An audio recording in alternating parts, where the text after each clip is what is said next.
Hola a todas y todos, bienvenidos y bienvenidas a un nuevo episodio de Vivir lo que es. Hoy día, como ya se hizo costumbre, ya ni siquiera tenemos que hacer como tanto bombo y platillo porque estamos como súper on fire con la línea de invitados e invitadas en el podcast, así que nuevamente tenemos el honor de tener a una profesional que admiramos mucho acompañándonos en la conversa de hoy día. Así es que antes de presentarla, como también es costumbre, te voy a preguntar a ti, Feña, ¿cómo estás en el día de hoy? Bien, estoy feliz, no solo por el tema que vamos a hablar con la persona que tenemos invitada hoy día, sino también porque estoy por ir de vacaciones.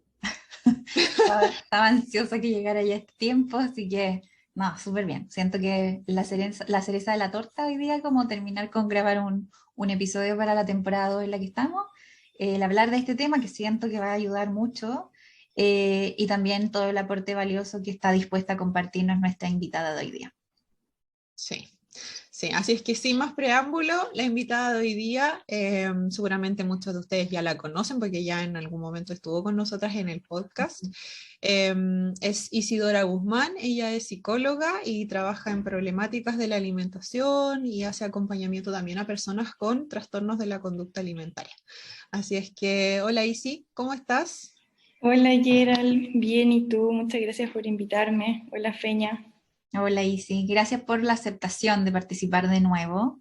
Por El capítulo supuesto. que grabamos antes para la temporada 1 tuvo una repercusión importante. De hecho, hasta para nosotras mismas ha sido un recurso potente como para que a los pacientes con los que estamos atendiendo o a quienes nos escriben por redes sociales que les está pasando algún tipo de situación con su hambre emocional, les ha servido un montón. Allí hay un montón de recursos con ese capítulo que trabajamos las tres, digamos, y desglosamos. Así que por eso pensamos en ti como la más idónea también para poder convocar hoy día, para poder hablar el tema de hoy día. Muchas Ujú. gracias, se pasaron. Sí, pero igual, porque uno nunca sabe, quizás alguien llegó a este episodio sin haber escuchado el anterior y a lo mejor no te conoce, así que igual te damos el espacio para que te presentes, para que nos cuentes el detalle del enfoque bajo el que estás trabajando, con qué personas estás trabajando, a qué te dedicas en general, tus redes sociales, aprovecha el impulso y Todo. cuéntanos para que te conozcan. Ya, voy. Bueno, como dijiste antes, Gerald, igual yo me dedico a trabajar con personas, principalmente mujeres, que tengan problemas en su relación con la comida, o con el cuerpo, con la autoimagen, ya sea que tienen un trastorno de la conducta alimentaria o que quizás tienen conductas alimentarias alteradas. Y todo esto lo hago desde el enfoque, desde la autocompasión y desde la alimentación intuitiva, Ujú. ¿sí? Siempre con perspectiva de género ahí. Eso. Bien, qué buen apellido ese con perspectiva de género. Bien, Sí, fundamental, fundamental. súper, perfecto. Y si tu nombre de tu red social donde más compartes contenido, menciónalo también para que desde ya la gente vaya, que está escuchando, vaya a seguirte, vaya a revisar tu contenido. Súper, me pueden encontrar en Instagram como @ps.isidora Guzmán. Acá, súper. ¿Y por qué en Instagram? ¿Está ahí en otra red social también o no? ¿Está ahí en No, TikTok? no, no, solo en Instagram, solo en Instagram. Por eso digo que principalmente Ahora, ahí, solo ahí. No, por la duda, porque hoy día los profesionales están por todas las plataformas que se pueda, parece, así que ya, No, pero no, no, solo ahí. Instagram entonces. Ya queridas, entonces hablemos del tema de hoy día. Nos convocó, la idea original entonces fue enviarle un mensaje o poder orientar, ¿cierto?, a personas que sean cercanas, amistades, familiares, a alguien que esté pasando por un trastorno de la conducta alimentaria o que derechamente esté con conflictos, con conductas problemáticas alrededor de esta, y no solo de la alimentación, ¿no? Sino también necesitamos mencionar esta otra patita que es la relación con el cuerpo. Siempre van muy de la mano las dos. Entonces, vamos a hablarle a ustedes, porque también nos contactan a nosotras como muchas padres o familiares o amistades de qué hago con esto, ¿no? Así que vamos hoy día a compartir información al respecto y esperamos que obviamente les sea de mucha utilidad. Partamos entonces. ¿Cuál sería la primera pregunta o la primera línea de discusión que quieren abordar? Mm. Yo creo que es importante partir por por aclarar a qué nos referimos con trastornos de la conducta alimentaria, ¿cierto? Como qué es lo que nos dice el manual diagnóstico de trastorno de salud mental en la actualidad con respecto a eso.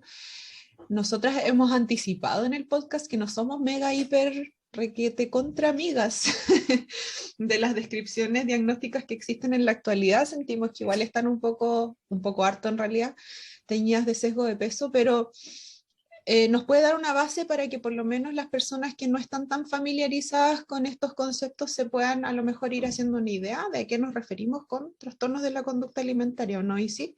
¿Cómo definirías tú este concepto? Claro, yo diría como a modo general, no me acuerdo ni me sé la definición exacta del DCM, pero en el fondo sería decir que son trastornos mentales, ¿sí? Creo que es súper importante hacer esa distinción porque muchas personas dicen como, ¿por qué se mete tantos psicólogos a hablar de alimentación? Sí, es importante decir que estos son trastornos mentales que tienen síntomas, en el fondo alimentarios, ¿sí? Y ahí entra todo lo de la conducta alimentaria, y también tienen síntomas más psicológicos, donde están, por ejemplo, el estado de ánimo, ciertos rasgos de personalidad, etcétera. ¿Sí? Entonces, habría una alteración principalmente en la conducta alimentaria y en cómo ellos perciben su cuerpo, con cierta alteración en el estado de ánimo. Así como a grandes rasgos es como lo definiría, y obviamente también decir que existen varios tipos, entre ellos los más clásicos, la anorexia, la bulimia, hoy en día también muy común el trastorno por atracones, pero esos son algunos de los que existen, ¿sí? También hay otros. Sí, sí. Y bueno, nosotras antes en el podcast y nosotras como profesionales que trabajamos en esto, igual conversamos del concepto que es un poco más novedoso el último tiempo que se está usando en este campo, que es el transdiagnóstico, ¿cierto? Que hace referencia en el fondo a que en general los trastornos de la conducta alimentaria, a diferencia de otros trastornos psicológicos, tienen muchos cambios, son muy dinámicos a lo largo del tiempo. La sintomatología puede variar mucho en una persona. Y me parece que eso igual es importante que las personas que van a acompañar a alguien con esta problemática entiendan que no es algo rígido, o sea, no porque una persona haya recibido un diagnóstico X en algún momento significa que ese diagnóstico no va a tener ciertos cambios con el paso del tiempo, y por lo tanto también creo que al menos conocer eso deja súper en claro que tampoco es bueno encasillarse en el diagnóstico propiamente tal, porque puede ser perjudicial para la persona, como a mí al menos me pasa, por ejemplo, con la anorexia, que en general la anorexia tiene como socialmente una connotación igual un poco como fuerte para las personas escuchar este concepto cuando se lo da a algún profesional de la salud mental. Y cuando vemos que en realidad, oye, yo converso esto con mis pacientes que reciben este diagnóstico, de que hoy en realidad no sabemos cómo lo que podría pasar a futuro, porque está estudiado que en general los trastornos de la conducta alimentaria sufren como, entre comillas, mutaciones a lo largo del tiempo. Ya de inmediato la persona como que, no sé si se relaja, pero sí por lo menos entiende que no tiene una sentencia encima. Y eso igual siento que es importante como comunicarlo a quienes nos están escuchando, ¿no? Que, no sé qué les parece a ustedes con cuando escuchan ese concepto. Sí, yo totalmente de acuerdo. Sobre todo, siempre figúrense esta imagen que trato de mostrarles. La relación con la alimentación es un continuo. Es decir, en la misma línea podemos encontrar en distintos polos o en distintas ubicaciones una relación muy saludable con la alimentación, lo que hoy día se le está llamando alimentación intuitiva, un comedor intuitivo, ¿verdad? En medio tenemos entonces quienes tienen problemáticas con la alimentación, que tienen muchas reglas, intentan dietas, pero no conforman ningún tipo de patología per se, como las que estaba hablando la ISI, que son denominados trastornos mentales, ¿cierto? Y al otro lado tenemos el espectro de personas que realmente tienen el trastorno, ¿verdad? Hay un conflicto mucho mayor y que incluso podría requerir hasta tratamiento farmacológico, psicológico, nutricional, etcétera, para poder atenderlo. Entonces, súper importante ver que como todo en la vida, todo se mueve en la vida, el movimiento es vida. Las personas que incluso llegan a caer en categorías del otro polo, ¿verdad? De trastornos de la conducta alimentaria, pueden moverse hacia distintas direcciones, hacia más adelante, hacia más atrás, Y por eso a veces las personas dicen, a mí nunca cuando me dicen como, nunca me he recuperado de, por ejemplo, de la anorexia, de la bulimia, es como, ¿ha sido realmente eso solo todo este tiempo? ¿Se ha transformado? ¿Ha tenido otras características de otro tipo de trastorno, por ejemplo, de otra problemática de la alimentación? Siempre cuestionarlo, porque digamos, incluso las enfermedades tienen cambios, no son algo tan fácil de encasillar o de encuadrar, menos la gente caer en encuadrarlas o en querer encasillarlas en etiquetas tan estáticas, ¿no? Sí. Claro. Yo también aquí quería agregar que no sé si la gente que nos escucha sabe, pero en el fondo para poder hacer un diagnóstico, según lo que dice el DSM, se tiene que cumplir ciertos criterios de manera súper estricta, o sea, es como cumplir sí o sí con 5 más de esto. Claro. Entonces, muchas veces van a haber casos en que quizás no sé qué pasa si la persona tiene 4 de estos síntomas, en vez de se necesitan 5 para hacer el diagnóstico. Entonces, no sé si es que a ustedes les hace sentido, pero yo también me acomoda, me gusta mucho hablar de, en general, trastornos de la conducta alimentaria. Sí. Muchas veces me ha pasado que pacientes me dicen, ya, pero ¿qué tengo? ¿Cuál tengo? Y es como, ¿por qué mejor no hablamos de trastorno de la conducta alimentaria? Sobre todo porque para decir como una anorexia de libro tienes que cumplir con sí o sí estos criterios, y además teniendo en cuenta lo que estaban mencionando antes, de que la migración de un trastorno a otro es demasiado común. Exacto. Entonces creo que me acomoda, me gusta harto usar el término trastornos de la conducta alimentaria y que engloba todo esto. Y también siempre teniendo en cuenta lo que mencionó antes la Feña, de que además de los trastornos en sí, existen lo que son las conductas alimentarias alteradas, que son como conductas que por sí solas no necesariamente son un trastorno de la conducta alimentaria, pero sí son conductas que podrían haber en uno. Sí, como por ejemplo hacer dieta constantemente, tener atracones, usar vómitos o tener vómitos, usar laxantes. Sí, en el fondo son conductas que por sí solas pueden no serlo, pero igual son conductas que están alteradas, que no son normales. Sí. Y que merman mucho la calidad de vida o la sensación de bienestar, la disminuyen bastante. Y que lamentablemente, como hemos dicho hartas veces acá, está muy normalizada, no solo normalizada, lo más problemático a mi parecer es que están incluso validadas, hay algunas que están hasta celebradas. O sea, a mí me pasa que hay pacientes que me dicen como yo a veces voy a carretear con mis amigos y les cuento que mañana me voy a levantar temprano para ir al gimnasio, como para corregir lo que hice ahora, y mis amigos me dicen como, oh, me gustaría ser como tú y tener tu fuerza de voluntad, y a nadie le hace ruido que esta persona está buscando compensar y no está viviendo como el momento con libertad. Entonces, de todas maneras, y sabes que volviendo un poquito a lo inicial que decía la ICI, esto de recordar, por favor, lo importante que es que los trastornos alimentarios son trastornos mentales, que acá lo importante, más allá de cómo se ve la persona, que es algo que ya hemos dicho, que nosotros no podemos evaluar la gravedad del cuadro a través de cómo la persona se ve o del tamaño corporal, por ejemplo.